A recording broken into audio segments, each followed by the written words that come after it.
I do have to say, Yeah.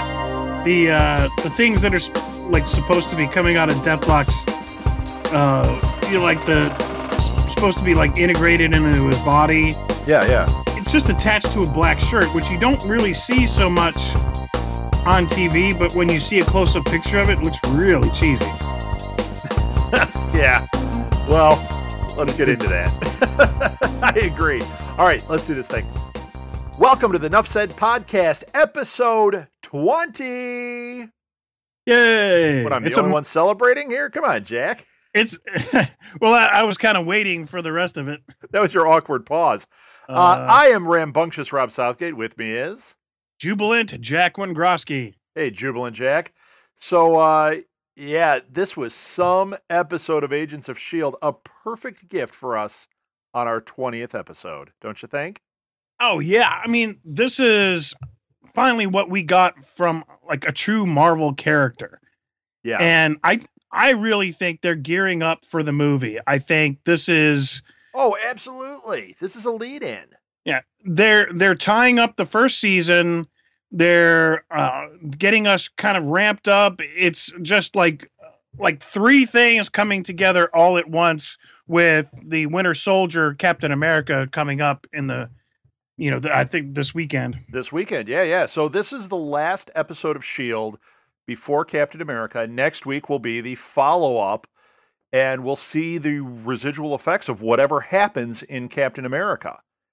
Yes. So everything starts to change from right now. That's why this was called Beginning of the End, because this is where everything shifts. There was a lot of stuff that happened in this episode. A lot of throwback stuff, lots of fun Marvel stuff. I don't know, man. This was what I've been waiting for. This was it, finally. And we've been saying that, like, each week we're like, yeah, it's getting better. Yeah, this is more what I want. This is it. If every week was like this, I was tweaked. I was loving it. The funny thing is even had like the really inside reference about Agent Sitwell that in the original comics, Agent Sitwell was really more of a bookworm and an apprentice. However, he winds up like almost like Nick Fury's number 2 ranking guy. Well, when he ducks out, at some point, didn't he take over S.H.I.E.L.D., or am I wrong? He did in Nick Fury's absence, and but it was this this reference that when they're all together and they said, oh, that's Sky got shot in the gut twice, and it's more action than Sitwell has ever seen. Right. Which is funny because they haven't developed Sitwell. Not true, though. They haven't developed Sitwell into that kind of character. He really seems more like like just one of the regular guys. I'm going to say that's not true, though, because we saw him in the episode when they went to S.H.I.E.L.D. He got shot with the Night gun. And if you saw Item 47, the Marvel one-shot, he did some real butt-kicking in that one. Well, and that's kind of my point, is that they're trying to kind of give him that original Sitwell kind of weenie, kind of bookworm. However, he's supposed to be like, very brainy and bookwormish, but winds up a very competent agent. However, right. He's really seen no action. But the Sitwell that we've seen in Marvel Agents of S.H.I.E.L.D.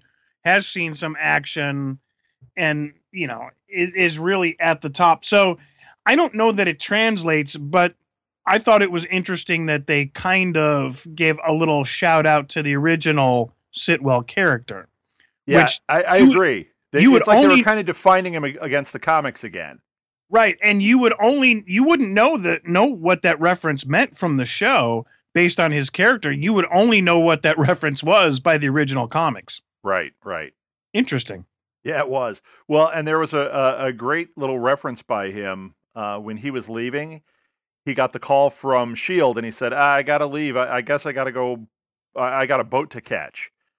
Well, that's actually a direct reference to where we're going to see him in Winter Soldier. All right. Yeah, because in the preview they showed the boat and everything, and I'm like, oh, there's the boat. There's Shield. That's where he's going. Wow. So we will see Agent Sitwell there. Now it's funny because this weekend we had some friends in. They went to the Comic-Con in Louisville, and their son Finn, who's a big Agents of Shield fan, he's 10 years old. Finn and I sat and watched through almost all of the Marvel one-shots. There was only one that we were missing, which was a funny thing happened on the way to Thor's hammer. I couldn't find it while he was here. But it was fun to watch those. It was fun to see kind of the evolution of Sitwell, because I'd kind of forgotten about the thing when he's sitting with Coulson at the diner in that very first one. Right. And I forgot that was him. And then seeing him in item 47 and then seeing him again this week, it was like, wow, there was a lot of Sitwell going on. They have developed this character over time, just as they did Coulson. It's just Coulson grabbed the limelight in a bigger, badder way, you know? Right. And I also loved seeing Agent Blake. And when Agent Blake showed up in this, I'm like, they need more Agent Blake. He's awesome. He's a funny character, and he's a perfect kind of foil for Sitwell. He's great too. huh. You know, I did well, like I said, like you from the original series, Sitwell really, when Nick Fury's not around, is supposed to be really kind of a lot of times becomes acting director. Right. And we don't quite get the feeling of that. We got a hint of that when Sitwell came after Coulson tried to contact Nick Fury a couple times and was getting insistent, and he finally drives up and says, Nick Fury is off the grid. Yeah, right. And it's like little hints of that. I would like to see. The other thing is, Jack, he might not be in that acting director role yet. After the events in Captain America, he may be moved up into that position. Right. And it's funny. It's funny on Coulson's position too.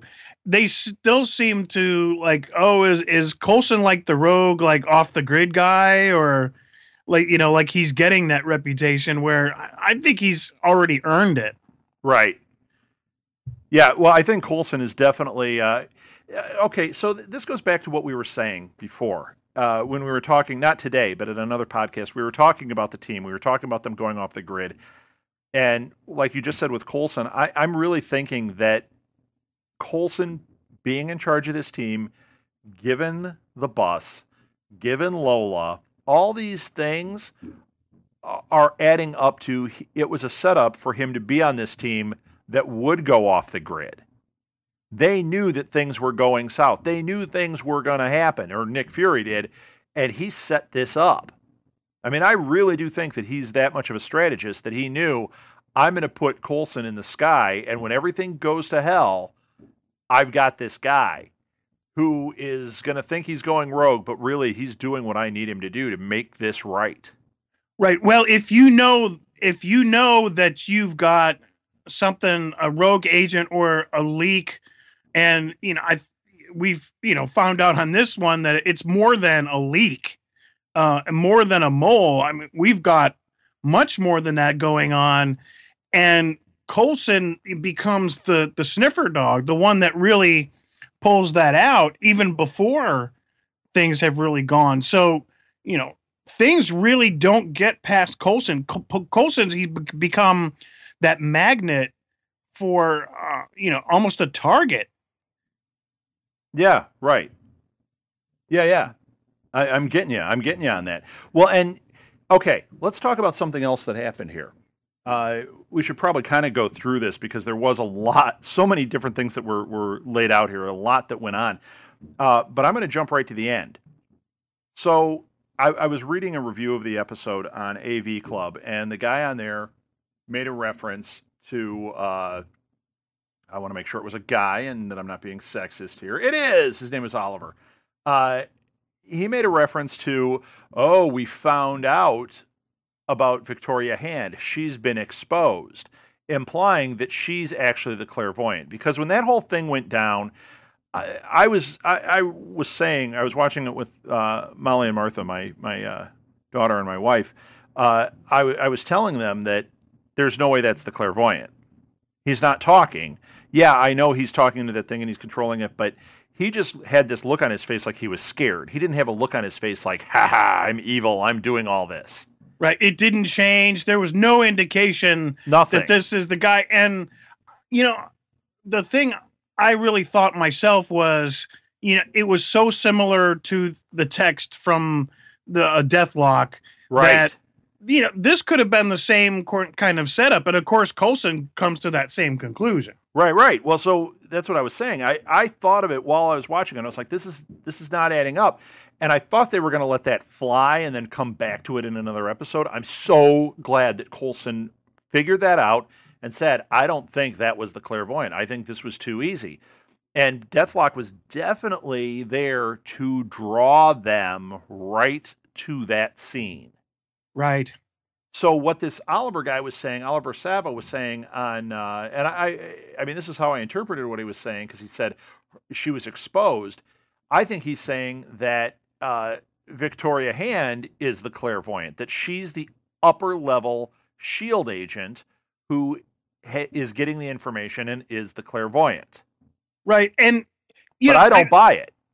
Well, I do. I really think that, what they kept saying was, we don't believe in we don't believe in these skills. We don't believe in these skills. Well, they've done studies. Even Coulson said, I just met a girl from Asgard that uses her mind to influence men. So, this isn't ridiculous.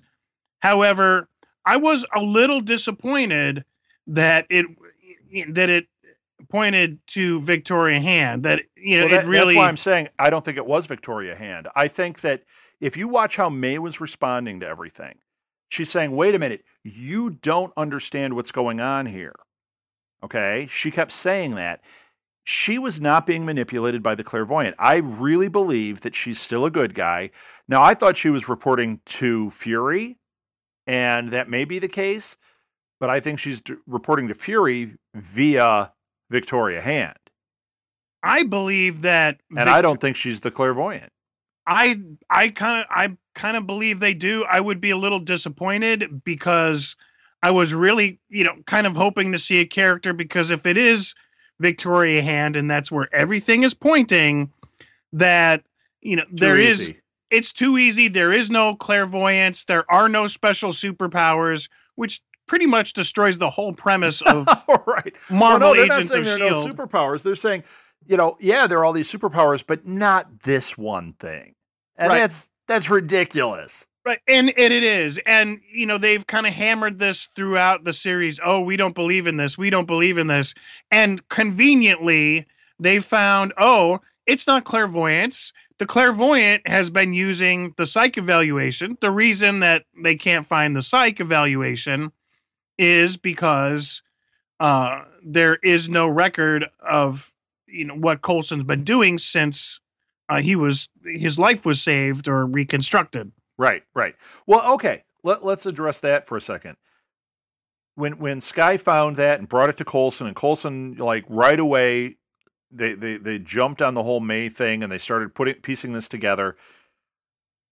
At least my interpretation is that the clairvoyant, or whoever was working for the clairvoyant, was using that information.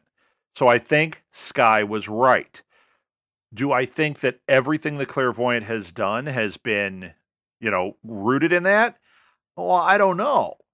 It is a good explanation. It is a solid explanation about this.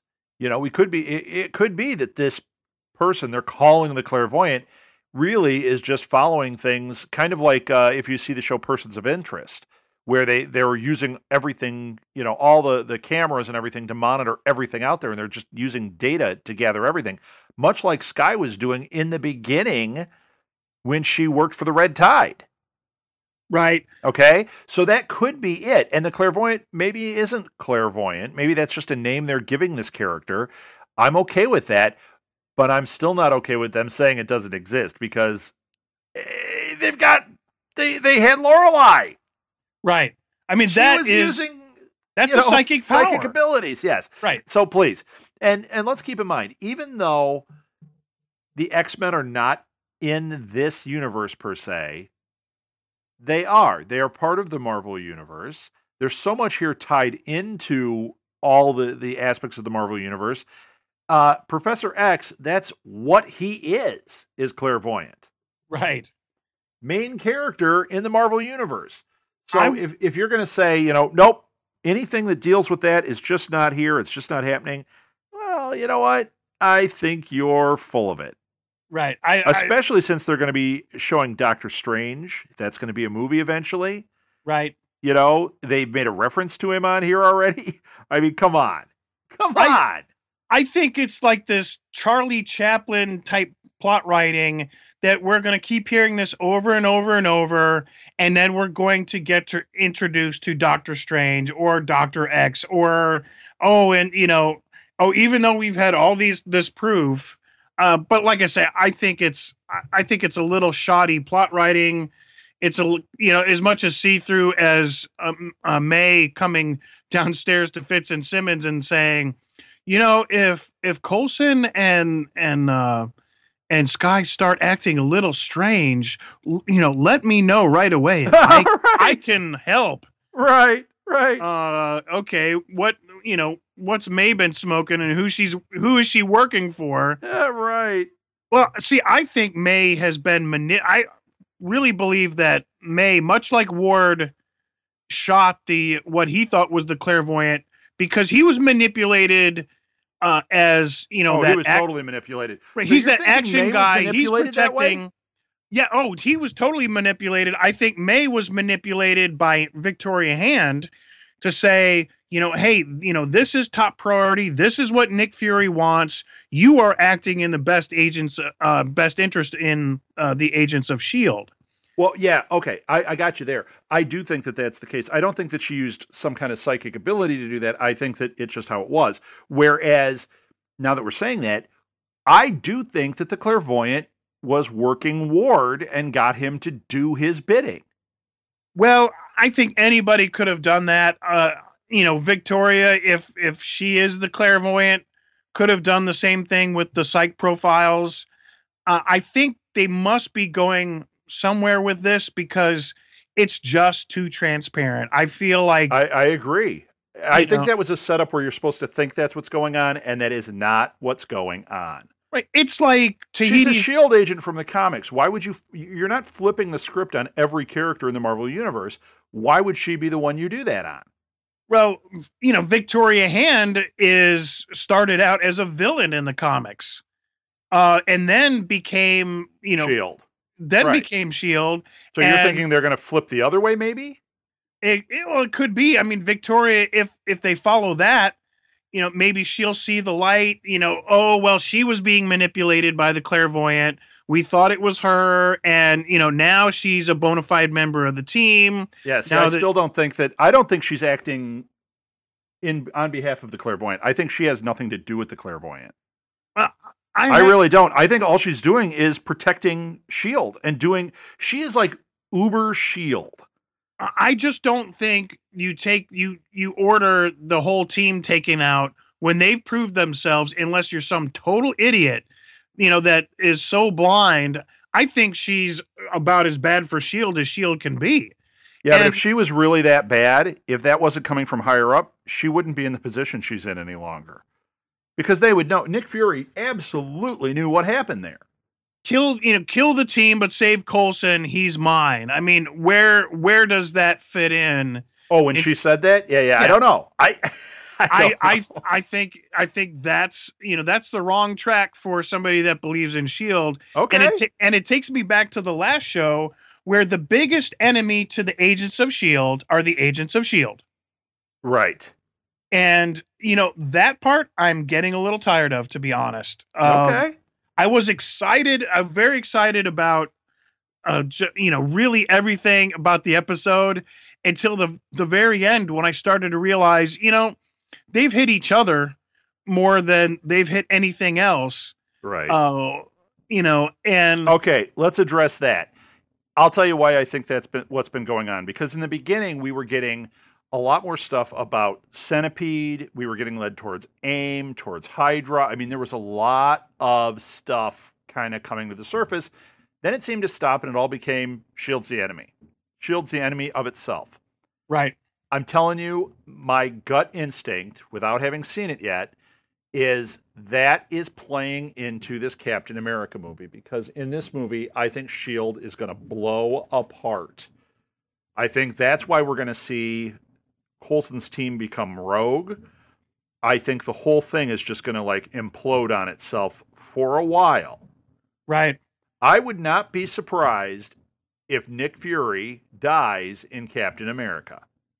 I would be surprised. However, and then he goes to Tahiti. Then he goes to Tahiti. We have Nick Fury back by the time Cap 4 happens. Well, or Cap 3. They don't even have to go that direction. One of the first things you see in the very first comic of the Agents of S.H.I.E.L.D. is the 15 Nick Fury's. When they're rebuilding him. Right. And, there's like 15 of him walking around, and he, right. He gets shot. He gets blown up in a car. You're thinking that my idea that he gets killed in Captain America, it might be a life model decoy of Nick Fury that gets blown up. Exactly, but we won't find that out for a little bit. That's so funny. I hadn't thought of that. That is really funny. Oh, that'd be awesome. Which that puts Sitwell in charge, just like the the comics. Yes. Yes, and it makes Agent Blake have to answer to him, which would be funny. Now, okay, wait a minute. Agent Blake, this is the second time he's shown up here on Agents of S.H.I.E.L.D. Where is, I think her name is Jenny, the girl that became his assistant in Item 47. Right. I am waiting for her to show up. I love that character. I like her. I'm like, where is she? And it's funny because in that, wasn't she really the driving force of that pair?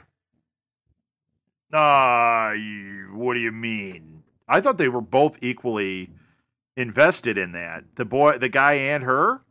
Well, yeah. I may have some fuzzy memory here, but he was the one that found you got fuzzy everything here.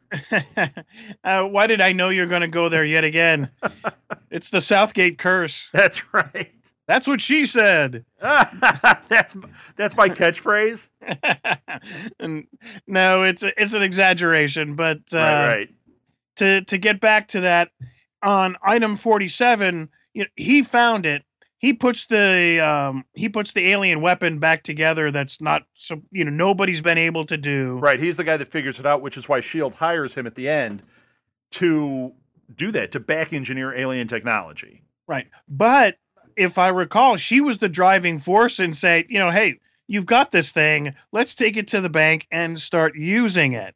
Could be the Adam and Eve. She was definitely the Eve with the apple, and in this case, the alien apple was, apple was an alien gun. Right. It's like, hey, you've rebuilt this thing. Let's make some money. And so, luckily there were no repercussions and they got absorbed, but she was the most fun of the pair.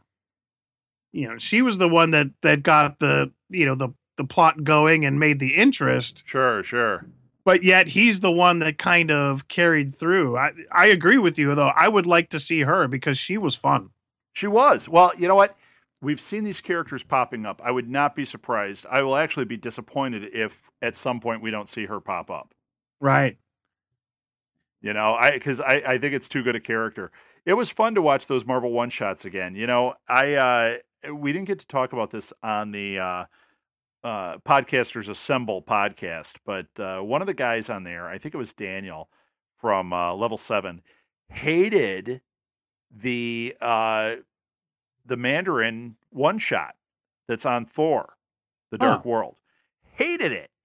And they made a little reference to it on the show, and they were like, oh, we're not going there. We're not going to talk about it. But I actually did want to talk about it because, I don't know, have you seen that yet?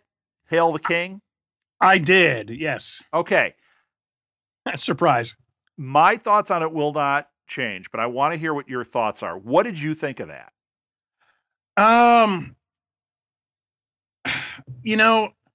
In relation, the short answer is I liked it.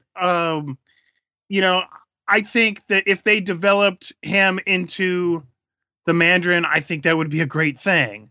If it turned out he was the actor again, and I don't think that would be very. I Right. would If they like. leave it this way, he's Trevor, he's the actor, and he never really is the Mandarin. I'm disappointed. Right. In the movie, a lot of people were disappointed. I wasn't, because I really thought he's going to turn out to be the Mandarin. Now, in this, they definitely led you down the path that he is not the Mandarin. Right. But I still am holding out hope. I still think that idea that he will take that position is real. If you watch the end of that thing, when that guy turns on him and is going to shoot him and Trevor goes to the ground, it looked like he was going to shoot Trevor, right? Right. He doesn't shoot Trevor. Trevor goes to the ground.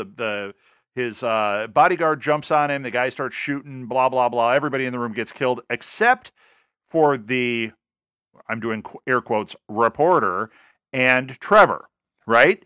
And just as you know, Trevor's got the gun on the guy and the guy, you know, takes the gun away. That was pretty funny.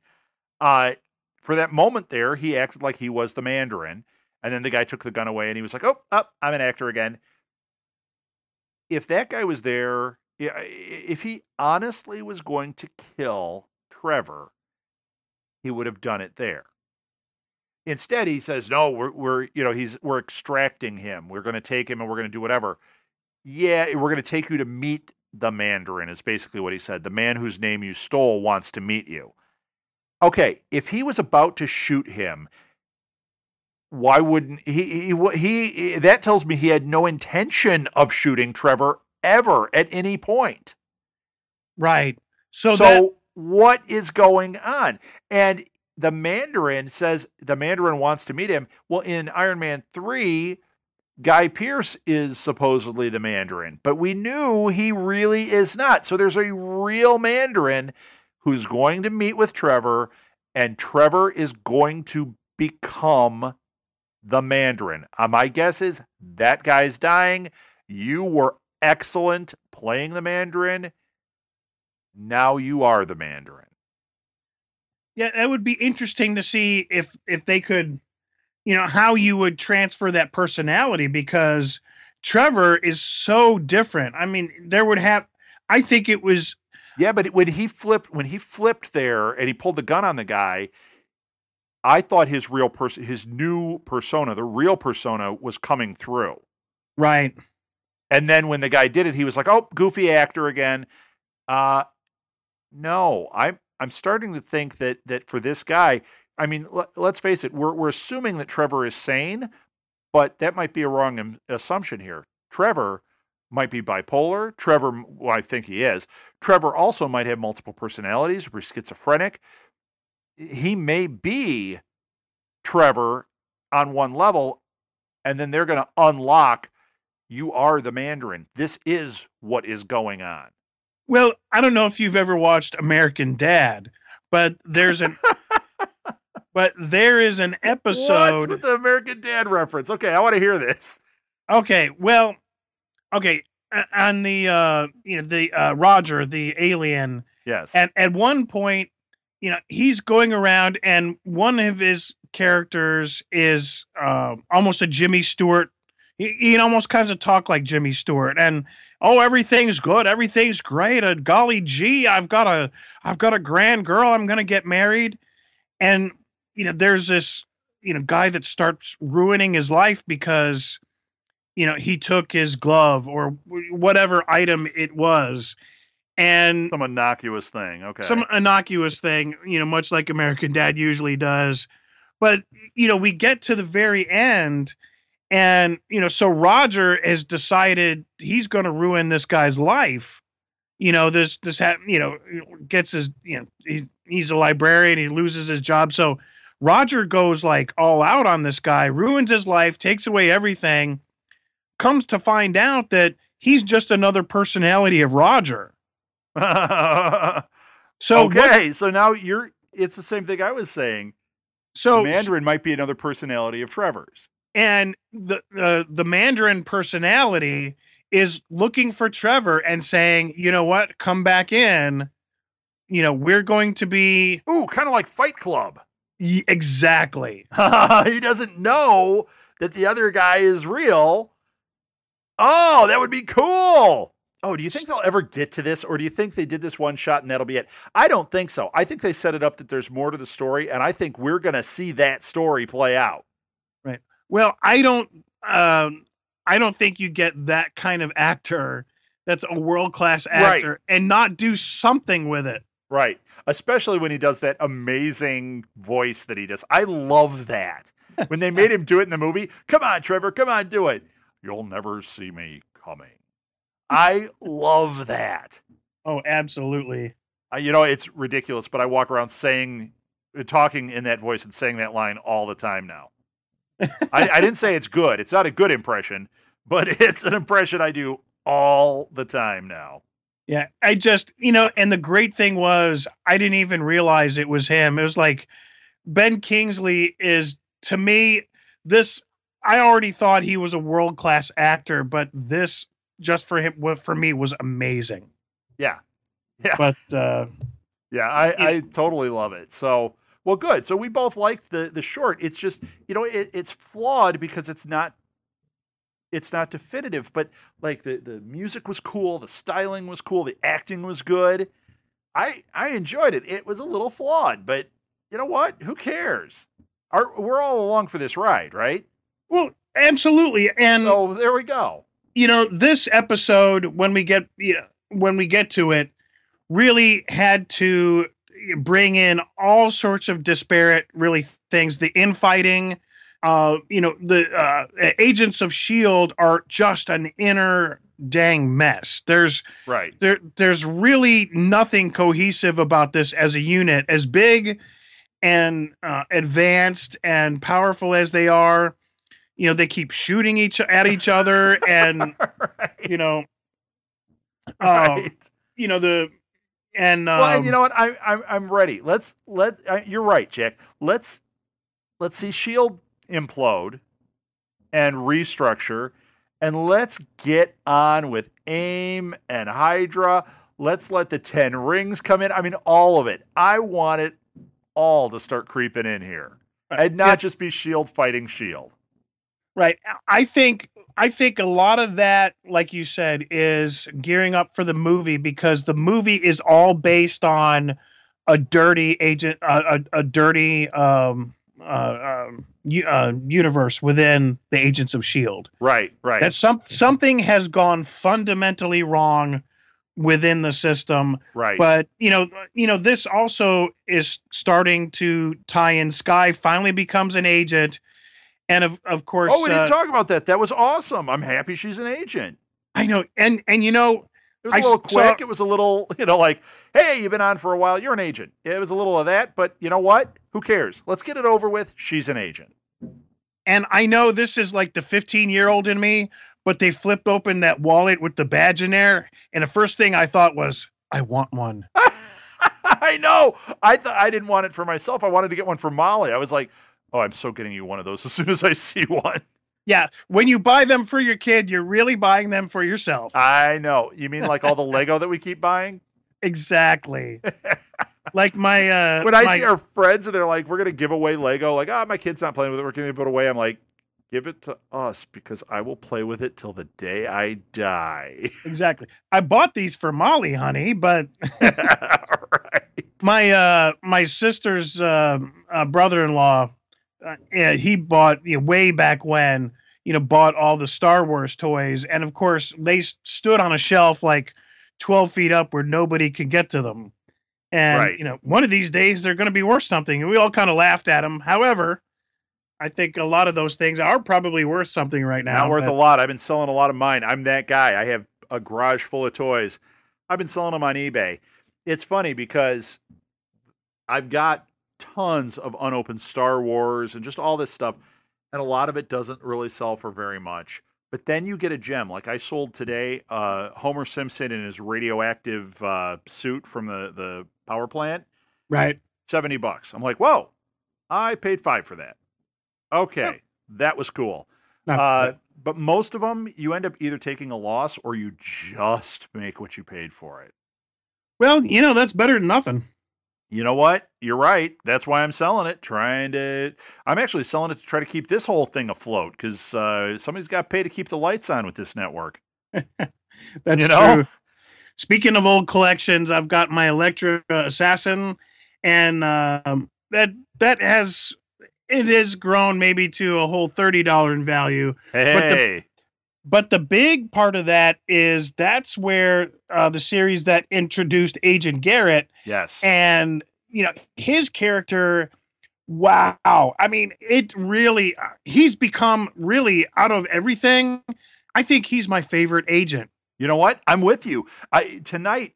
Now, okay, so when we were watching it, I was noticing how much I liked Bill Paxton in that role, how much I liked that character of Agent Garrett, and I was thinking, he's only on, I think, for 4 episodes this season, so he's only got 2 more out of the last. What is it? I think There's four 6 more. more. Oh, six more. Six More. more. Yeah.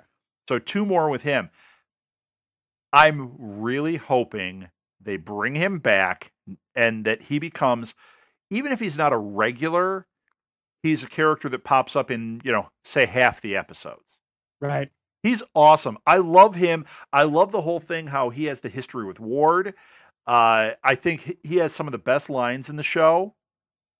One thing that I thought was really interesting, and this was actually a reference to him, I think it was Coulson, said something about, well, how many people do they have in Garrett's gifted index? And I was like, Garrett's gifted index?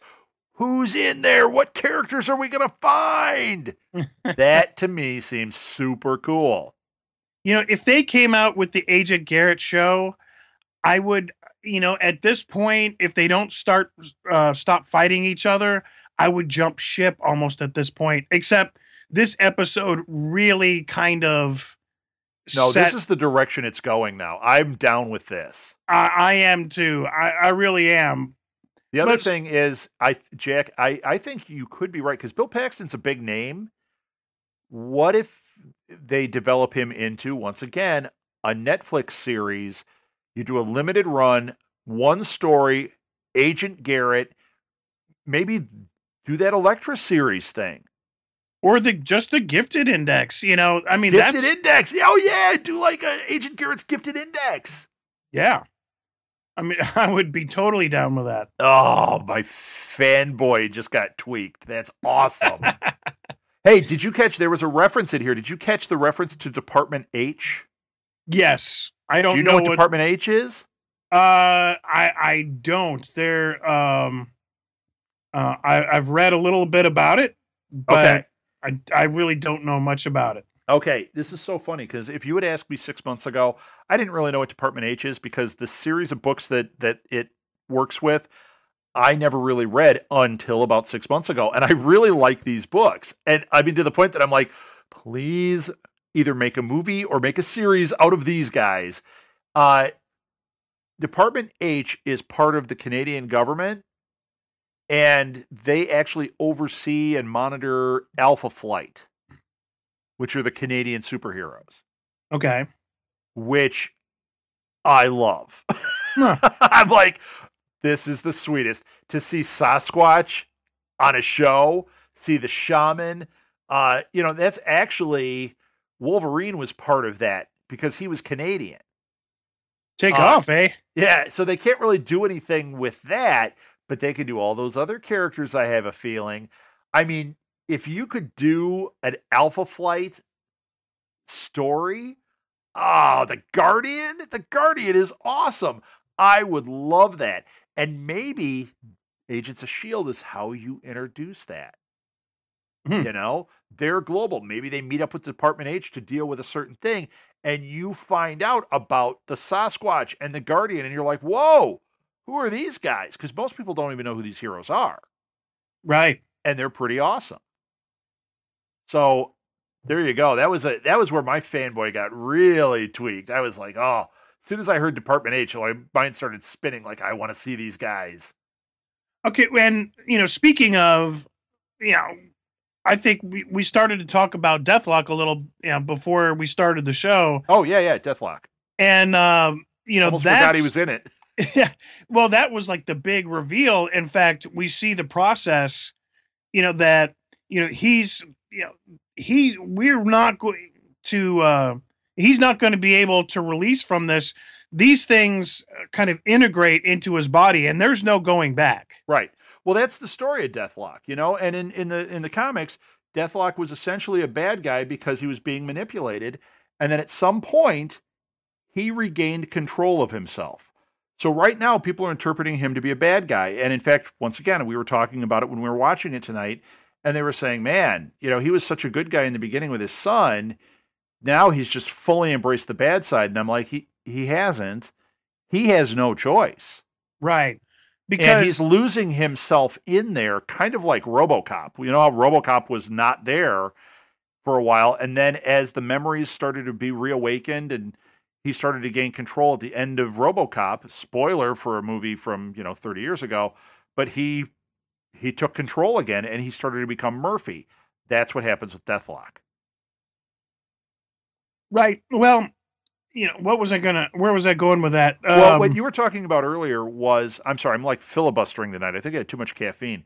Uh, what you were talking about earlier was the black turtleneck underneath the chest plate thing and how that was a pretty cheesy look for Deathlock.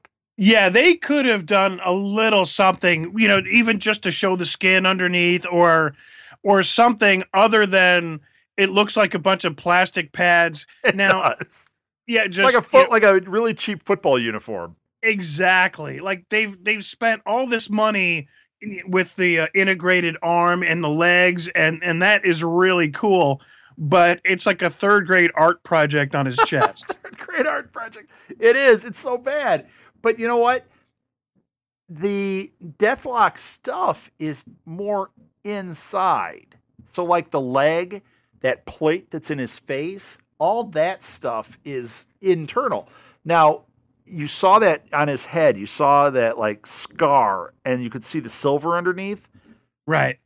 I don't know how they're pulling this off on a primetime show, but eventually that silver is going to come through. Now, maybe they put a plate over his head or something, or that skin has to melt away. Right. I can't imagine they're going to do that. That'd be disgusting. Well, I don't think it will. Well, much like what's the Terminator series, where little by little, all you see is the robot face. Well, in the comic, really, what you see is the metal dome on top of his head, and that's probably where they'll go. Yeah, well, that's what I'm thinking. Is maybe at some point, like as it gets more disgusting, and he becomes a good guy, maybe Shield gets him a plate to cover up that disgusting melted side that he's got going there. Maybe that's what it is. And maybe the whole chest plate and all that stuff is really just armor. Maybe that's not part of Deathlock. Maybe that's just armor to protect him. And like when they put that weapon on his arm, now that did go into his body. That was like attaching itself. Right. Maybe it's not as bad as we think. Maybe that is armor with a turtleneck underneath. And it's supposed to be. Well, I mean, it is what it is now. Yeah, right. So, right.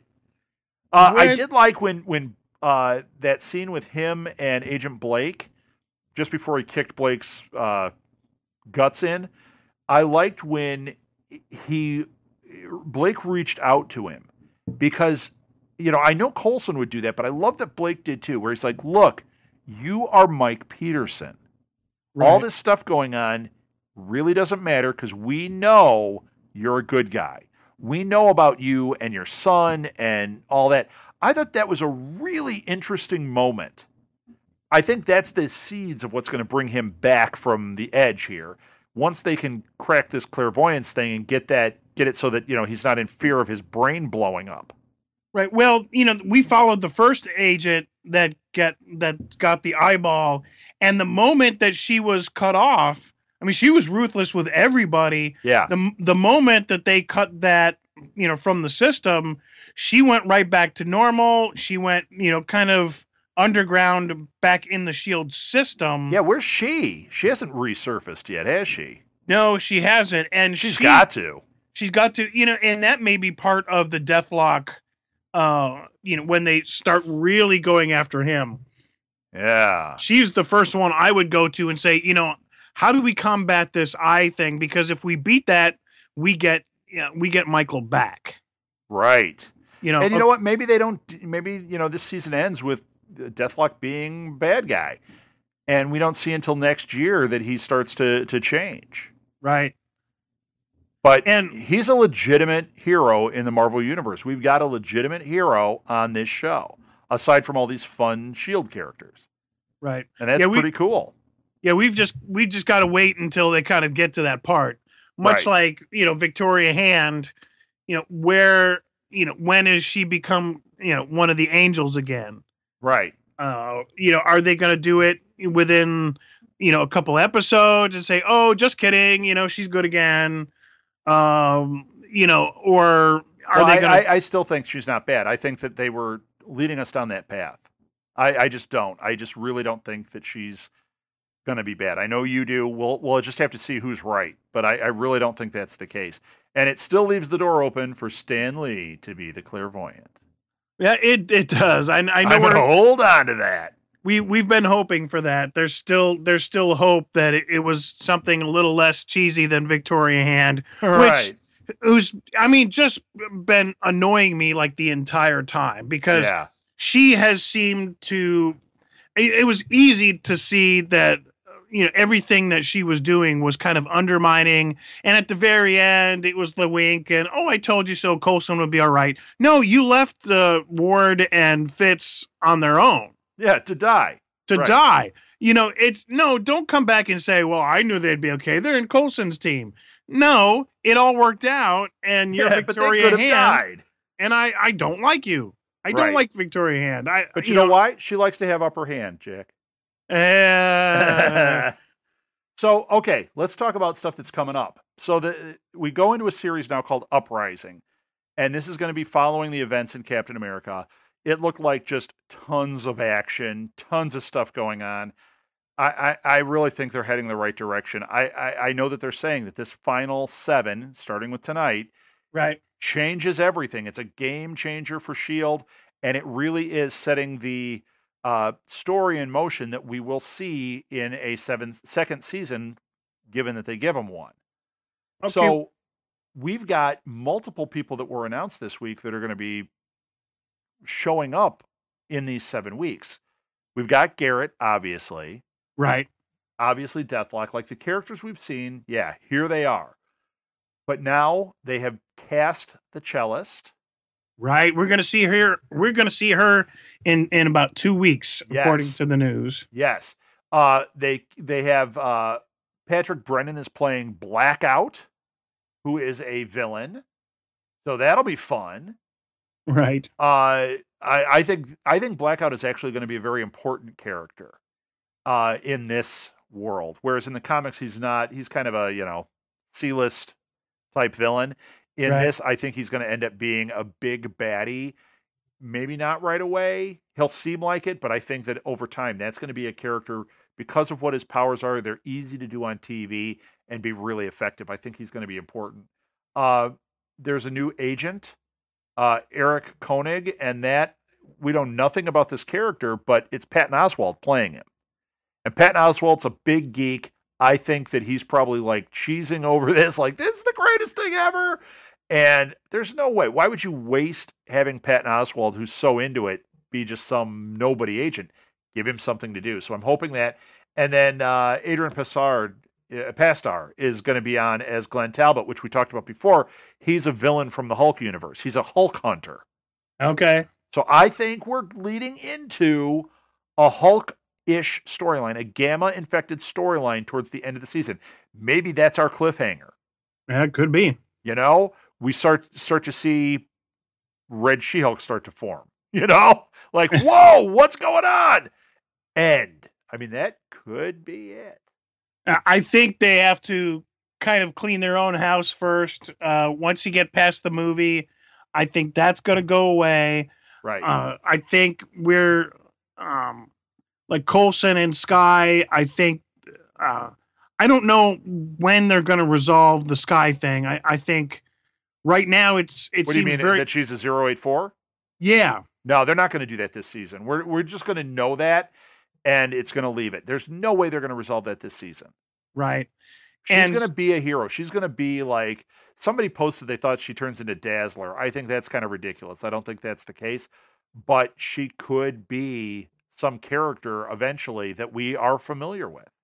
right. Dazzler just seemed a little weird to me. Well, I don't think that, if somebody from the core team becomes a superhero, you break up the dynamics of the team. And, right. Much right. like. It has to be when it's ending or they're writing the character out of it. Right. And, much like Whedon and the Firefly, really that core team stayed together all the way to the very end until, really the movie kind of tied it up. And at the very end, he only killed off, a couple characters. But, the core throughout the storyline, until he's ready, I don't think that resolves until the finale. Yeah. I think you're right. She rises from the ashes and, we find out who she is. Right. Yeah. So I think that's a very long-term a goal on that. So I'll tell you another thing I read. I guess there's a reference in one of the trailers that's coming out to a character calling the superheroes rather than mutants, because they can't use that word. They call them miracles. And are you serious? They can't by copyright call them. Yeah, they can't call them the mutants. No. Oh, that's weak. No, that's what Fox owns the mutants. Well, and that's why we were saying that they would probably do something with the Inhumans, which they probably will. But the idea of it being the miracles, I actually don't have a problem with that. Right. I think Marvel Miracles, it could be just like, having it be called his gifted index. I think having them start to define them as miracles is it's a decent name for it. It's a little less aggressive than mutants, because mutants, you start thinking of humans against mutants and all the stuff that has gone on in the X-Men universe. Here, it's a little softer. It's a little easier for them to deal with. So right. I kind of like that name. I think that's not a bad thing. Plus, we own the website Marvel Miracles now, so. That is true. So I think they got to go with that. That's the new name. Everybody get behind it. And, a couple things I think for the future. I don't think this, the May betrayal is going to last very long. No, and I don't think she betrayed. I think she's just working for S.H.I.E.L.D. and she was keeping an eye on things as she was supposed to do. I don't think she was really doing that, though. I think she was duped the same way that Ward was? That Ward was, because that's why Coulson starts to light into both of them. When he bursts into the room and first thing he said, Ward's like apologetic. He says, "Shut your mouth. I don't want your apologies or excuses. Who are you working for? Or did you do that on your own?" Right. And, so he's about halfway through that and says the same thing to May. Yeah. Look, oh, this is just a stun gun. May, this is a real gun with real bullets. Right. And he was ready to put one through her eyes. I mean, was as tough as May thinks she is, for all intents and purposes. Anytime Coulson wants her done, she's gone. But we didn't talk about that too. There was another moment that I loved when was it Garrett? No, it was when Blake shot at Deathlock. And they went, wait a minute. And Garrett goes, wait a minute. There's only 5 bullets missing here. And then the 6th one was the tracker. Right. That was a really great scene. It was. Well, I went through it a second time. And if you notice, he does 5 shots out of the clip, which there should have been more in any standard clip. But he switches the clip and he only fires at 1 round. So. Yeah. I mean, that's when you see. So you see him do it. When you watched it the second time, you saw him do it. Oh, I'm going to have to watch that again. Okay. And the other one to watch is when Deathlock shoots the missile at May down the hallway. Yeah, he clearly misses. I mean, and it's really up into the corner. I did not notice that at he all. Also could have killed Blake very easily, and he didn't do it. Right. Well, he did the stomp, and but he did not. He could have just blasted him in the head. There's no reason for him to not kill Blake. And then with May, he takes the shot. He doesn't kill her. Now, once again, going back to, is she working for the Clairvoyant or something? that could have been a setup. Maybe you're not allowed to kill her. Just make it look good. Well, I think with the communications, I think whatever Hand was doing, maybe Hand is being manipulated, but his orders were not to take a direct shot at her. There's no other reason. I think he just did that agent a nice favor by, crushing his insides. However, agents of S.H.I.E.L.D., they can fix just about anything. It satisfies, his boss, but there was no reason for him not to take out May, which really leads us to believe she's somehow part of that, and they weren't ready to take her off the bus. Yeah. Don't kill her. Okay, how awesome was that when the bus got controlled by Hand? And they're like, what's going on? And the thing just all of a sudden started taking off. That was cool. Yeah. It was like pretty much ended the Mexican standoff right there. Yeah. Okay. Yeah. We're beating up on each other, shield on shield again. And then all of a sudden it's like, oh, maybe we should pause this while we figure out who's jacking our plane. Something's going on. Yeah. We'll get back to this. All right. Well, you know what? I'm all done. Why don't we wrap it up? Are you good? I am great. Okay. Well, Jackie, that's not an overstatement, my friend. Here's my question. Are you seeing Captain America this weekend? I was going to wait till it goes to video. Right. Yes, I'm going to see it this weekend. You are? Okay. Like, this is you, Jack. Okay, cool. I am going Saturday night. Well, I pick and choose my battles, I'm going with listeners again. Oh, no kidding. Yep.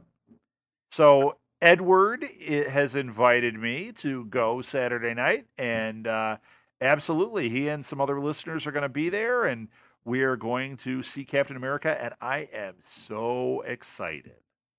Well, and actually, as a turn of events, I found Charlie the Super Janitor, and we are actually going to see the movie together. Really? And from what he tells me, he's bringing the orange sawdust, so if you get motion sickness, he's ready for you.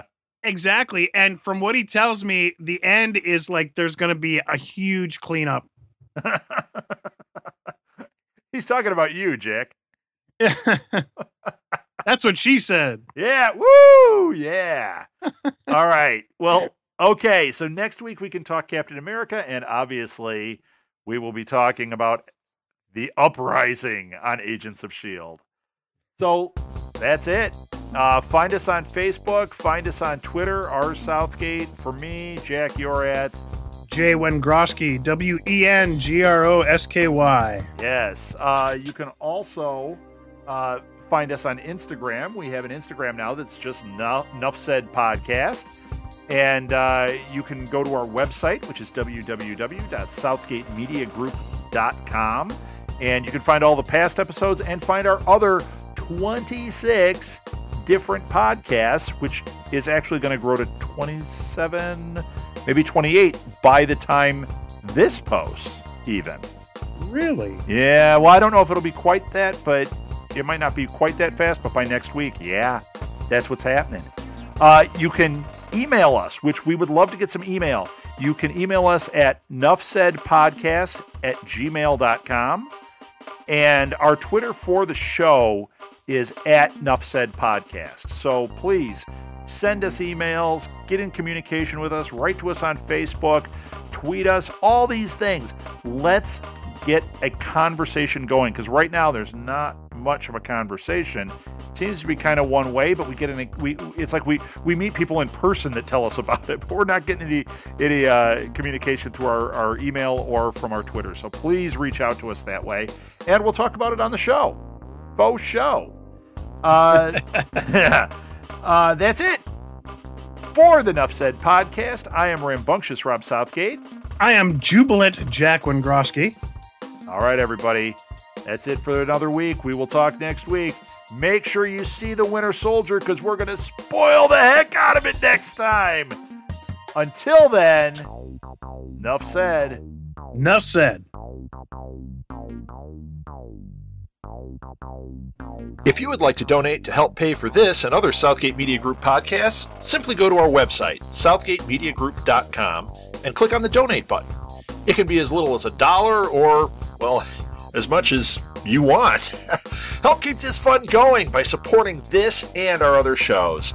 Thanks again for listening, everyone. You're the best fans in the world.